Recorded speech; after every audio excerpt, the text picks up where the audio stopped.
અને કમનસીબી એક બીજી પણ છે, ઇન્ક્લુડિંગ મી, મારા સહિતના અનેક લોકોએ ત્યાં શિકાયત કરીને એના નામ નથી બોલો મતદાર યાદીમાં. હા, ગામને અપીલ કરવા નીકળ્યા હતા, મતદાન વહેલી સવારે કરી અને જનતાને કેવા નીકળ્યા હતા, અથવા તો કહેવાની આપણી ફરજ હતી એટલે કે ભાઈ મતદાન સારી રીતે કરો, જેને તમે માનતા હોય ને કરો. પરંતુ અફસોસ કે અમારું નામ પણ, મારા વાઈફનું નામ હતું, અમારું નામ નતું. તો આ પ્રકારની જે કેટલીક ટેકનિકલ ક્ષતિ છે એ પણ નડવાની. અને કેવળ મારું નહીં, હું ત્યાં ઉભો તો ત્યાં બીજા લોકો આવ્યા અને એ તો કાયદેસર ભારતીય જનતા પાર્ટીના જે બધા કાર્યકર્તાઓ બેઠા હોય એની જોડે રકઝક કરતા હતા કે અમે પતિ પત્ની છીએ, એક જ ઘરમાં રહીએ છીએ, તો પત્નીના નામે છે ને મારા નામે કેમ નહીં, જે અમારા કેસમાં થયું. તો બે ત્રણ પ્રોબ્લેમ નડે એમ છે. એક, ભારતીય જનતા પાર્ટીને અથવા તો કોંગ્રેસ અને આમ આદમી સહિતના જે લોકો જેને કહેવાય પ્રયાસ કરવો જોઈએ મતદારોને બૂથ સુધી લાવવાનો, એ ત્રણેયમાંથી એકમાં અત્યારે તો કમસે કમ બપોર સુધી દેખાણું નથી. ત્રણેયની કહું છું. અને ભાજપનું એટલા માટે કહું કે એ આવું બૂથ મેનેજ માટે એ મશહૂર છે. તો અને કોઈના ફોન નથી આવ્યા, બાકીની કોઈ સુવિધા નહીં, પોલીસ ડિપાર્ટમેન્ટ ને બાકીના કાર્યકર્તાઓ ઈ બેઠા છે.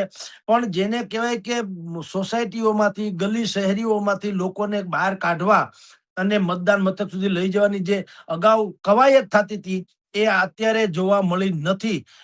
એ સમયે ભારતીય જનતા પાર્ટી હોય કે કોંગ્રેસ હોય કે આમ આદમી પાર્ટી, બધા જ લોકોને મગજમાં એમ હતું કે વહેલી સવારે 7 વાગ્યાથી 10 વાગ્યા કે 11 વાગ્યા સુધીમાં જેટલું થાય એટલું મતદાન કરાવી લઈએ. આની પેલાની તમામ ચૂંટણીમાં જે ભારતીય જનતા પાર્ટીના વરિષ્ઠ નેતાઓ અમને ફોન કરીને, અમને એટલે જેટલા જાહેર જીવનના લોકો હોય, જાણીતા હોય, એને વિવિધ સોસાયટીઓમાં કે ભાઈ તમારી સોસાયટીમાંથી લોકોને લઈને નીકળો, મતદાન બૂથ સુધી આવો, મતદાન કરાવી જાઓ, વગેરે વગેરે. આ વખતે સિંગલ ફોન આવ્યો નથી.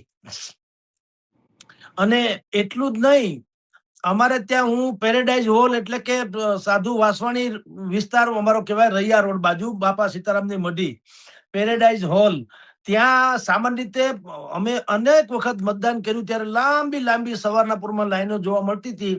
આજે જયારે અમે ગયા તો કોઈ કાગડા ઉડતા હતા એમ કે તો હાલે. પણ એવરેજ તમને અમદાવાદ, સુરત, વડોદરા, રાજકોટ, જામનગર, ગાંધીધામ, પોરબંદર સહિત બધી જગ્યાએ કહું તો મતદાન જ્યાં થયા એનું એવરેજ મતદાન છે 12 થી 14%, ક્યાંક 17 છે, ક્યાંક 11 છે. તો 12-14% તો ભયંકર ઓછું કહેવાય. રાજકોટ વિશે તો બધા જાણે જ છે કે 12 થી 4 એ લગભગ તમે જુઓ તો સુઈ જાય છે.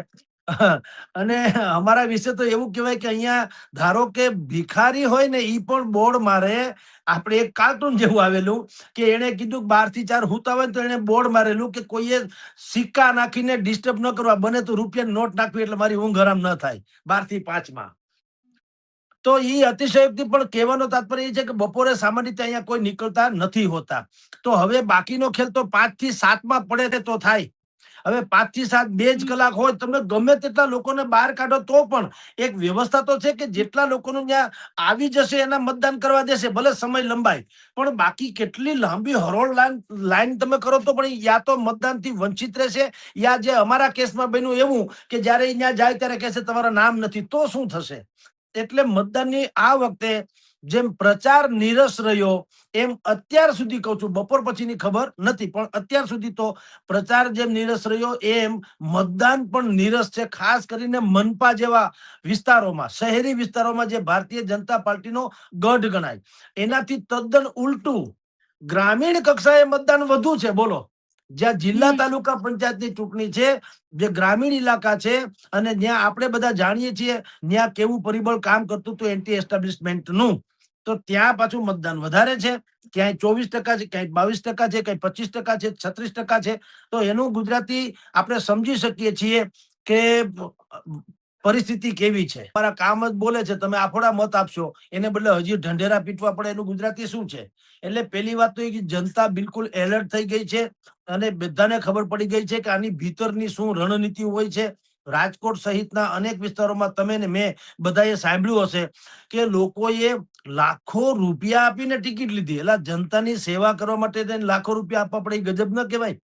તો એ કેવી સેવા હશે?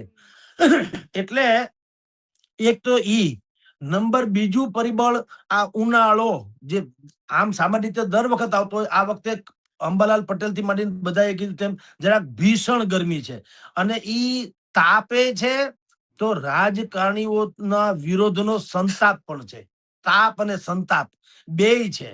અને જો કોંગ્રેસ જે છે, આમ આદમી પાર્ટી છે, આમ આદમી પાર્ટી વેરવિખેર થઈ ગઈ, તૂટી ફૂટી ગઈ. અત્યારે મતદાન થાય છે એટલે આપણે વિશેષ બોલીએ એ વાજિબ નહીં, પરંતુ જે સક્રિયતા દાખવવી જોઈએ, બુથ મેનેજમેન્ટ વાળી વાતો જે છે, પેજ પ્રમુખ વાળી વાતો છે, એ જે કઈ છે તો થોડી ઘણી છે એ ભાજપને છે, ત્યાં બેઠા હોય તમને કોંગ્રેસના ક્યાંક ક્યાંક તમને દેખાય છે, ટેબલ નાખીને લોકો બેઠા હોય છે. પણ બે ત્રણ મુદ્દા નડે છે. એક તો નિષ્ક્રિયતા, પક્ષોની નિષ્ક્રિયતા, શાસક પક્ષ માટે એન્ટી એસ્ટાબ્લિશમેન્ટ. અને મેં આપને શરૂઆતમાં કીધું તેમ આ વખતે રાજકોટ સહિતની મનપામાં બધી જ જગ્યાએ આ લોકોએ 70% જેટલા પરિવર્તન કરી નાખ્યા, નવા ચહેરા લઈ આવ્યા, જેન જી જેને કહેવાય એવા ફ્રેશ ચહેરા લઈ આવ્યા છે. તેનો અર્થ એમ છે કે બધા દિગંતો જે વર્ષોથી કરતા હતા એને બધાને આ લોકોએ કોરાણે મૂક્યા, પડતા મૂક્યા, ચેન્જ કર્યા. હવે એ લોકો એટલા સક્રિય નથી જેટલા ભૂતકાળમાં હતા તેમ. અને એની નિષ્ક્રિયતા, જે દિગ્ગજોની નિષ્ક્રિયતા, અને જે અત્યારે ચહેરા ઉતાર્યા છે એ અનનોન ચહેરા છે મોટા ભાગના. કારણ કે પહેલી વાર એક ડેબ્યુ કરે છે અત્યારે ચૂંટણીમાં. હવે ડેબ્યુ કરે છે એટલે એ બિલકુલ જાણીતા ચહેરા તો છે નહીં, કારણ કે એની પસંદગી થઈ એ પહેલા એ પ્રેસમાં એટલા બધા છવાયેલા હતા જ નહીં. ઘણાને પૂછો તમે, અત્યારે સ્થિતિ એવી છે, દરેકને પૂછો તમારા કોર્પોરેટર કોણ લડી રહ્યા છે ચૂંટણી, એ નામે અડધા પડધાને ખબર નહીં હોય. બોલો, એવી સ્થિતિ છે. તો એનું મેનેજમેન્ટ શું થઈ શક્યું હોત? જે સિનિયર મોસ્ટ જે છે એ બધાને લાગુ પડે, કોંગ્રેસને લાગુ પડે, આમ આદમી તો પોતે જ નવી પાર્ટી છે એટલે છોડીએ, પણ કોંગ્રેસને પણ આ વાત લાગુ પડે કે એના જે સિનિયર્સ બધા જે છે એ લોકોએ જે જુનિયરને મેદાનમાં ઉતાર્યા છે એનું બ્રાન્ડિંગ કરે, માર્કેટિંગ કરે, એના માટે થઈને સોસાયટીઓમાં જાય, કાર્યકર્તાઓને કહે અને બધાને મતદાન મથક સુધી લઈ આવે. ઈ ક્યાંય બહુ જોવા મળ્યું નથી. એટલે ચોંકાવનારી રીતે કહું તો પણ આ વખતે મતદાન જે ખરેખર તો ઉરલીને થવું જોઈએ એ ઉરલીને બદલે ભયંકર નીરસ થયું છે. પશ્ચિમ બંગાળમાં પણ આપણા જેવી જ ગરમી હતી, છતાં તમે જુઓ 92-93% મતદાન થયું. એ વિશ્વ રેકોર્ડ એવા રેકોર્ડ બ્રેક પેલા મતદાન 152 બેઠકોમાં. હજી 142 નું બાકી છે, ત્યારે કુંજાણ શું થશે. તો લોકોએ ત્યાં જે વિરોધ મતદાન કર્યું, સમજી નથી શકાતું કોની ફેવરમાં. મોટા ભાગે બે વસ્તુ હોય છે, યા તો પ્રચંડ વિરોધ હોય શાસક પક્ષનો, અને યા તો પછી તમારા જે પરિવર્તનની જે લહેર દોડાતી હોય એ હોય. પણ પશ્ચિમ બંગાળમાં SIR કર્યા પછીથી જે મતદાન થયું તો જે બોગસ હતા એ નીકળી ગયા. 93 લાખ જેટલા, 98 લાખ જેટલા, 1 કરોડ જેટલા ટૂંકમાં મતદારો એવરેજ તમે કહો તો નીકળી ગયા. અને બાકીના જે હતા એ લોકોએ મતદાન કર્યું દેખાણું. અને અત્યારે જે મતદાન થયું તો હિન્દુ ઇલાકામાં થયું. તો ગુજરાતને લાગે વળગે ત્યાં સુધી અહીંયા પણ આવું થયું. અનેકોના નામ નીકળી ગયા. જેમ મેં મારું ખુદનું કીધું એવા તો કેટલાયના નામ નીકળી ગયા હશે. હવે રામ જાણે શું. જેમ કે છે કે SIR આવ્યા એની વિરુદ્ધમાં પ્રચંડ મતદાન થયું છે, અને ભારતીય જનતા પાર્ટી એમ કે છે કે બોગસ નીકળી ગયા, જેટલા હતા એ લોકોએ પરિવર્તન નામે મત આપ્યું, એન્ટી એસ્ટાબ્લિશમેન્ટ. હવે તમે જુઓ, અહીંયા આપણે જો એમ કહ્યું કે એન્ટી એસ્ટાબ્લિશમેન્ટ નો જુવાળ છે એટલે લોકોએ મતદાનમાં રસ ન લીધો, તોય ખોટું પડે.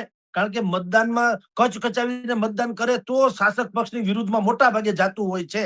જો પશ્ચિમ બંગાળમાં ભાજપ પણ એમ જ કે છે કે મમતા દીદીની વિરુદ્ધમાં મતદાન કર્યું છે. અહીંયા કોઈએ મતદાન નથી કર્યું, એનો અર્થ શું સમજવો કે ભલે તમે જીતી જાઓ પણ અમારી નારાજગી છે. એટલે લાજ કાઢી અને વહુવારું જેમ હાહારાને ગાળું દે એના જેવી વાત છે કે ભાઈ તમને અમે ગમતા નથી, પણ હવે છૂટકો નહીં એ જુદી વાત છે. એટલે સસરાની સેવા કરવી પડે પણ ગમતું નથી, એના જેવું છે કે તમે ભલે જીતી જાઓ, કારણ કે વિપક્ષ સામે એવું બધું કઈ છે નહીં, તો ખેર તમે જીતી જાઓ પણ અમારી નારાજગી છે. એક આ સૂર મારી દ્રષ્ટિએ નીકળે, કારણ કે એન્ટી એસ્ટાબ્લિશમેન્ટ સરકાર વિરોધી મત જે છે એ મત પેટીમાં દેખાવો જોઈએ ને.